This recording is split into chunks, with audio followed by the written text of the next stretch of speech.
Bien, mesdames les seigneurs, c'est votre humble serviteur, pasteur Joshua. J'ai un sujet capital, un sujet fondamental que je veux partager avec vous, avec tous les bien-aimés du Seigneur, sur l'ouverture des sceaux. Dieu place William Branham comme roi de la terre. À l'ouverture des sceaux, Dieu place William Branham comme roi de la terre. Il était le roi de la terre agissant dans les silences du septième sceau. Il était le roi de la terre agissant dans les silences du septième sceau. Vous savez, au commencement, Dieu créa l'homme à son image et à sa ressemblance. Dieu dit, faisons l'homme à notre image et à notre ressemblance afin qu'il domine. Et l'homme, à l'image de Dieu, était roi sur la terre. Dieu était le roi du ciel et l'homme était le roi de la terre. Donc l'homme, à l'image de Dieu, était le roi de la terre. Il exerçait sa domination sur toute la création ici sur la terre, sur les animaux, sur les arbres, sur tout ce que Dieu avait créé. Parce que Dieu l'avait placé afin qu'il domine. Et je l'ai prêché dans mes enseignements. Genèse chapitre 1, verset 26, c'est le placement d'Adam. Dieu dit, faisons l'homme à notre image afin qu'il domine. Dieu le place en tant que roi. Le mot roi veut dire c'est celui qui domine. Afin qu'il puisse avoir le contrôle total sur la terre. Donc, Adam dominait sur la terre. Pourquoi? Parce que Adam avait le livre de la rédemption. Ce livre de la rédemption lui donnait pleine autorité juridictionnelle sur toute la création. Adam devait dominer sur toute la création. Il était le maître de la création. Il dominait sur toutes les choses. Il contrôlait toutes les choses. Le diable n'avait même pas un centimètre de contrôle. Et Dieu se révèle que le diable n'avait même pas un centimètre pour contrôler. Le diable était comme emprisonné. Il n'avait rien pour exercer, ni sur un animal, ni même un moustique, ni même pas une fourmi, même pas sur aucune chose. Le diable pouvait exercer son autorité. Tout était sous le contrôle de l'homme. Tout était sous le contrôle de l'homme. Parce que l'homme avait fait les livres de la rédemption, les livres qui lui donnaient droit. C'est l'un des aspects que beaucoup de gens, même des chrétiens, ignorent. Sauf ceux qui sont dans les messages qui connaissent ça. Ils voient l'homme à l'image de Dieu, oui, c'est l'homme. Mais c'était plus que ça. C'était plus que l'être aimé que nous voyons aujourd'hui. Parce que l'homme à l'image de Dieu devait dominer sur la terre. Il devait être le maître de la terre. Il devait être le Dieu sur la terre. Pas pour qu'il soit adoré par la création, mais il avait l'autorité de la parole pour contrôler la création. Il pouvait parler, appeler les lions. Il pouvait parler, appeler tous les animaux, les dinosaures. Et tous les animaux obéissaient l'homme. Car ils étaient sous le contrôle de l'homme. Ils étaient sous la tutelle de l'homme. Ils étaient sous la juridiction de l'homme. Adam était enveloppé de la colonne de feu. C'est comme dans la La photo ici, le frère Branham a été photographié, enveloppé de la colonne de feu. Et derrière lui, on voit les trônes de Dieu. C'est comme ça qu'Adam était dans le jardin d'Éden. Pourquoi? Parce que la rédemption, c'est la possession légale de tout ce dont nous avons perdu depuis la chute. Ça veut dire que nous étions ici, nous sommes tombés. La rédemption, c'est nous ramener là où nous étions. C'est posséder tout ce que nous avons perdu. Tu avais eu l'argent et puis tu as perdu. La rédemption, c'est posséder, réclamer et posséder ça. 2 étapes, tu réclames et tu possèdes. Donc, Adam était maître de la création. Ouais. Adam était maître de la création. Et à la chute, la nuée de gloire est rentrée au ciel. La même nuée qui est apparue ici en Arizona en 1963, c'est la même nuée qui était dans les jardins d'Éden. Ça, c'est très important. C'est quelque chose que beaucoup de gens ignorent. Que dans les jardins d'Éden, la même nuée qui est descendue ici en Arizona, le 28 février 1963, c'est la même nuée qui était dans les jardins d'Éden. De la même nuée qui était dans le jardin d'Éden. La théophanie d'Adam est sortie de cette nuée. C'est cette nuée qui est venue déposer la théophanie d'Adam ou le livre de la rédemption entre les mains d'Adam.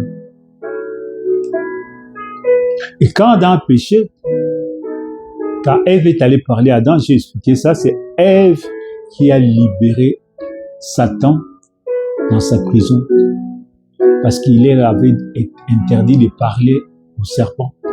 Le serpent originel, c'est Satan lui-même. Il avait la forme d'un être humain. Alors, quand Ève est allée parler à lui, c'est Ève qui l'a libéré. Parce que, aussi longtemps qu'Adam était là, Adam ne pouvait jamais parler au serpent. Aussi longtemps qu'Adam était dans le jardin d'Éden, Adam ne pouvait jamais. C'est quand Ève est arrivée que Ève est allée parler au serpent. C'est alors qu'il a libéré les serpents. J'ai expliqué ça dans d'autres enseignements. Veuillez suivre mes enseignements, vous allez bien saisir aussi ça. Quand Adam est péché, est tombé, d'abord Ève, quand il est tombé, sa théophanie est rentrée vers Adam. Sa théophanie a quitté Ève et rentré dans Adam. Pourquoi? La théophanie de Ève habitait dans Adam avant qu'il soit séparé. Il venait habiter dans Adam. Adam était mâle et femelle. Ça veut dire la tribu d'Adam et la tribu d'Ève. Et quand Adam a péché, les livres, la théophanie d'Adam et d'Ève sont rentrés dans la nuée. Et la nuée avait quitté le jardin d'Éden vers le soir pour rentrer à Dieu. Dieu est venu chercher Adam. Adam, où es-tu? Il dit, j'ai entendu ta voix, je me suis caché. Pourquoi il a caché? Parce que je me sens. Parce que Adam ne pouvait plus supporter la présence de Dieu. Il a fallu que d'abord que Dieu puisse tuer un agneau, il verse le sang pour que Adam puisse s'approcher de Dieu. Il fallait que Dieu puisse verser un agneau, verser le sang, tuer un agneau, verser son sang. Et c'est par le sang de l'agneau qu'Adam pouvait se tenir dans la présence de Dieu. Et Dieu a pris la peau de l'agneau, a donné à Adam pour qu'il puisse s'habiller avec.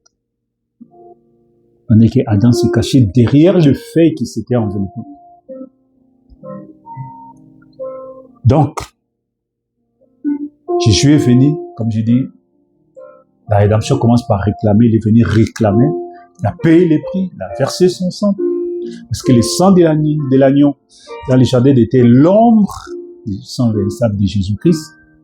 Il devait juste couvrir, le sang des animaux dans l'Ancien Testament devait juste couvrir les péchés, mais pas effacer les péchés. Voilà pourquoi le sang de Jésus était venu pour racheter, nous purifier, nous sanctifier. Et nous placer pour être, nous puissions recevoir les prémices du Saint-Esprit, les prémices de ce dont nous avons perdu dans les jardins d'Éden. L'acompte, les 1/10 de ce dont nous avons perdu dans le jardin d'Éden. C'est les prémices du Saint-Esprit qui est descendu à la Pentecôte. Durant le 7 âges de l'Église, vous allez suivre après cette prédication, dont je vais parler sur ça. Durant les 7 âges de l'Église était baptisée du prémice du Saint-Esprit. Ça veut dire les 1/10 de ce dont nous avons perdu depuis la chute. Qui est l'acompte, qui est le baptême du Saint-Esprit, que l'Église a commencé à recevoir cette pluie depuis la Pentecôte jusqu'à l'ouverture des sceaux. À l'ouverture des sceaux, Dieu est venu, Jésus-Christ est venu dans la nuée, la même nuée qui était dans les jardins d'Éden. J'ai expliqué quelque part que ce dont Adam avait perdu, c'était Jésus-Christ. Ce dont Adam avait perdu, c'était la personne de Jésus-Christ, l'attribut femelle de Jésus-Christ. Parce que quand il était question de racheter l'homme, c'est Christ que Dieu a donné. Alors on rachète que par ce dont tu as, ce qui reflète ta valeur, c'est dont tu as perdu.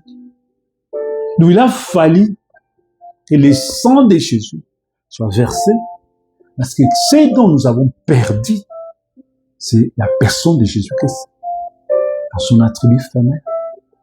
Voilà pourquoi son sang était versé. Voilà pourquoi la Bible dit, quand Christ était là, nous étions là avec lui. Nous étions avec Jésus-Christ. Nous avons marché avec lui. Quand il est mort, nous sommes morts avec lui. Quand nous sommes ressuscités, nous sommes ressuscités avec lui. Il est rentré au ciel. Il a donné les 1/10, les prémices de sa personne, qui est le baptême du Saint-Esprit que nous avons reçu depuis la Pentecôte. Après les 7 âges de l'Église, Dieu a envoyé la nuée. Jésus-Christ est venu dans la nuée. On peut voir sa photo, son visage, sa barbe, ses yeux. C'est Jésus qui est venu dans la nuée pour restaurer à l'homme les livres qu'il avait perdus. C'est Jésus qui est venu dans la nuée parce que c'est la même nuée que nous avons perdue dans les jardins d'Éden. C'est le retour de la lumière vers l'homme. Parce que Jésus est venu avec les livres de la rédemption. Voilà, chapitre 10, il descend à la voix de cet ange. Il crie à la voix de cet tonnerre. Il descend à la voix de cet tonnerre. Il crie. Il descend au jour de la voix du 7e ange. Il apporte les livres de la rédemption. Il vient avec les livres qui étaient au ciel, dont personne ne pouvait toucher, ni lire, ni regarder. Il descend avec ces livres-là dans la nuit. Parce que c'est les livres que nous avons perdus depuis la chute. C'est les livres que Adam et Ève ont perdus dans les jardins d'Éden. C'est pour ça que nous prions. C'est pour ça que nous allons à l'église. C'est pour ça que nous cherchons Dieu. C'est pour ça que nous faisons des chaînes de prière. C'est pour ça que nous avons une vie de consécration. C'est pour ça que nous avons une vie de prière, une vie de sanctification. C'est pour ça que nous marchons dans l'obéissance de Dieu. Pourquoi? Parce qu'un jour, Adam et Ève ont perdu les livres de la rédemption. Un jour, Adam et Ève ont perdu ce que Dieu leur avait donné. La nuée. À l'intérieur, les livres de la rédemption. Les livres d'Apocalypse chapitre 5, dont personne ne pouvait regarder ni voir.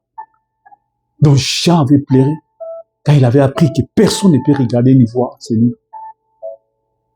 Parce que les noms de tous les fils de Dieu étaient écrits dans ces livres-là.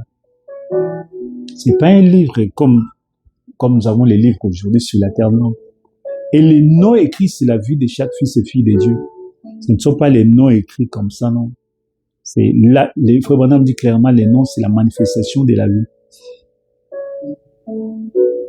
Les noms, c'est la vie. C'est la personne même. Ton nom, c'est toi. Ton nom écrit, c'est ta personne, ton être glorieux qui est là, à l'intérieur du livre. Donc, quand la nuée descend, il descend avec les livres. Quand la nuée descend, il descend avec les livres. C'est là Jésus qui vient pour restaurer à l'homme. Dans le jardin d'Éden, celui qui nous a représenté, c'était Adam. Le 28 février 1963, celui qui nous représente, c'est William Branham. Il reçoit les livres pour révéler les 7 sceaux. C'est les livres de la rédemption. Et à l'ouverture des sceaux, ça veut dire le 28 février, quand la nuée est descendue, Jésus-Christ place William Branham comme roi de la terre. Le témoignage est là. Nous voyons William Branham dans la colonne de feu. Derrière lui, il y a les trônes. Parce que la personne qui détient ces livres devient roi. C'est un livre de la royauté. Quand Adam possédait ces livres-là, il était le roi. Mais quand Dieu avait donné ça à Adam, Adam était le roi de la terre, il dominait sur toutes choses. Quand il a perdu les livres, il a perdu sa royauté. Et quand Dieu revient donner ça à William Branham est placé comme roi de la terre, avec l'onction royale sur sa tête, la colonne de feu. Il est enveloppé. C'est comme ça qu'Adam était dans les jardins d'Éden. Il était enveloppé. Nous avons la grâce de Dieu. Parce que dans notre temps, Dieu a permis que nous puissions voir. Quand on lisait la Bible, on parlait de la colonne de feu. Les autres croyaient que c'était une cheminée de fumée. Mais Dieu, par sa grâce, a fait que la colonne de feu soit photographiée pour que toute confusion puisse cesser, pour mettre fin à toute confusion. Nous avons vu la colonne de feu sur la tête de William Branham. Nous avons vu la colonne de feu sur la tête de William Branham. Donc Dieu place William Branham comme étant roi de la terre. Et plus tard, nous allons voir dans la vision, William Branham sera photographié, la colonne de feu sur son épaule droite. Le gouvernement sera sur ses épaules. Ça veut dire qu'il gouvernait la terre. La colonne de feu sur son épaule, c'est Ésaïe, où Dieu dit le gouvernement sera sur ses épaules. C'est quoi la colonne de feu? L'autorité juridictionnelle sur toute la création. C'est la colonne de feu. L'autorité juridictionnelle sur toute la création. Quand Adam était roi dans les jardins d'Éden, il était assis dans la gloire de Dieu. À celui qui vaincra, je le ferai asseoir sur mon trône, comme moi j'ai vaincu, je suis assis sur le trône de Dieu. Adam était assis sur le trône de Christ. J'ai dit et je répète, tout ce que nous faisons jusqu'à l'éternité, c'est la rédemption. Ça veut dire la possession légale de tout ce dont nous avons perdu depuis la chute. Tout ce dont nous faisons, j'ai dit, je répète encore, et je vais les répéter encore, c'est la possession légale de tout ce dont nous avons perdu depuis la chute. C'est la possession légale de tout ce que toi, tu as perdu depuis la chute. C'est la possession légale de tout ce que moi, j'ai perdu depuis la chute. Nous luttons, nous combattons pour posséder légalement, divinement, ce dont nous avons perdu depuis la chute. Et je dis et je répète, personne va combattre et vaincre et aller posséder quelque chose qu'il n'a jamais possédé avant la fondation du monde. Non, c'est faux. Pourquoi? Parce que Jésus qui est le premier, le modèle de tout, le modèle par excellence. Le modèle par excellence. Jésus est venu sur la terre. Il est né par une femme. Le modèle que nous aussi, nous allons venir sur la terre, nous allons naître par une femme. Il a grandi. Il a servi son père. Et puis, le mari de Marie, Joseph, comme charpentier, il a commencé l'œuvre de Dieu. Il est mort, il est ressuscité. Il est rentré au ciel. Il dit, comme moi j'ai vaincu et je suis assis sur le trône de Dieu. Avant de venir sur la terre, Jésus était assis sur le trône de Dieu au ciel. Je dis, je répète, avant que Jésus-Christ vienne sur la terre, Jésus-Christ au ciel était assis sur le trône de Dieu, celui le Père éternel, celui le Dieu de l'Ancien Testament, celui le grand Jéhovah. Jéhovah Rapha, Jéhovah, le Melchisedec, c'est Jésus-Christ. Avant que Jésus vienne sur la terre, il était Dieu. Il s'est humilié. Il a laissé sa gloire au ciel. Il est venu sur la terre. Quand Jésus marchait sur la terre ici, il était assis sur le trône, adoré par les anges. Mais sur la terre, on le voyait marcher. Quand Jésus-Christ marchait sur la terre, le Fils de l'homme, personne n'est allé au ciel, sinon celui qui est descendu du ciel, le Fils de l'homme qui est dans les ciels, qui est assis au trône. Celui qu'on voit ici on voyait ici sur la terre, c'est celui-là qui était assis sur le trône. Et il a combattu, il a vaincu. Il est rentré dans sa position. Il n'est pas devenu quelque chose de plus. Il n'est pas devenu quelque chose de moins. Il n'est pas devenu plus que ce qu'il était. Il est redevenu ce qu'il était. Personne n'est monté au ciel, sinon celui qui est descendu du ciel, le Fils de l'homme qui est dans les cieux. À celui qui vaincra, je le ferai asseoir sur mon trône, comme moi j'ai vaincu, je suis assis sur le trône de Dieu. Jésus était sur ce trône-là avant de venir sur la terre. Jésus n'est pas devenu Dieu après sa mort, sa résurrection, non. Jésus-Christ n'est pas devenu Dieu ou Fils de Dieu après sa vie sur la terre, après sa mort, sa résurrection, non. Il est juste redevenu. Il est rentré. C'est la position dans laquelle il occupait avant la fondation du monde. Avant de venir sur la terre, dans l'Ancien Testament, avant de venir dans la chair, la position qu'il a occupée, c'est la position qu'il est devenu. Nous aussi, parce qu'il est le premier d'une famille de plusieurs frères. En tout, il devait être le premier. Nous aussi. Nous rentrons dans la position, nous combattons tout ce qui est les victoires que nous aurons. Toutes les gloires que nous aurons, c'est la chose dont nous avons avant de venir dans la chair. Avant de venir sur la terre, avant la création du monde, avant la chute, c'est la position que nous étions. Il y a encore quelque chose de profond aussi. C'est la position que nous étions avant de venir sur la terre. Nous combattons, nous sommes venus ici pour être éprouvés, testés et retrouver notre position originale. Pas plus, pas moins. Tu n'auras rien de plus, tu n'auras rien de moins. Alors là, je contredis l'évangile que je trouve des Nigériens prêchent sur ça. C'est comme si Dieu peut te donner n'importe quoi, il peut utiliser n'importe qui pour n'importe quoi. C'est faux. Dans les plans de Dieu, c'est un plan. Tout a été planifié avant la fondation du monde. Si tu ne crois pas à la prédestination, c'est ton problème. Prie que Dieu t'aide à comprendre ça. Parce qu'il est Dieu, il est omniscient. Ça veut dire qu'il connaît toutes choses, il connaît la fin dès le commencement. Il a vu la fin depuis le commencement. Il n'y a rien qui surprend Dieu. Il n'y a pas une chose qui arrive que Dieu ne sait pas comment il va s'en sortir. Ça n'existe pas. Il sait que ça va arriver sur ça. C'est nous les humains qui avons les émotions et tout ça, mais Dieu n'a pas ça. Dieu voit toutes choses. Ça va arriver ici, ça va arriver jusque-là. Ouais.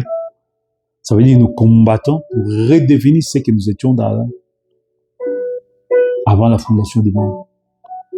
Donc, l'ouverture des sceaux place William Branham comme étant roi de la terre. Et nous voyons entouré de la colonne de feu. C'est comme ça qu'Adam était dans le jardin d'Éden. Il était entouré de cette gloire. Il marchait dans la colonne de feu. Il était enveloppé de la colonne de feu parce qu'il avait les livres de la rédemption. Il possédait les livres. C'est tellement profond. Je vais m'arrêter ici, veuillez suivre la partie de cet enseignement. L'ouverture des sceaux place Adam comme roi. L'ouverture des sceaux place William de Branham comme roi de la terre. Que Dieu vous bénisse richement. Et amen, amen, amen, amen.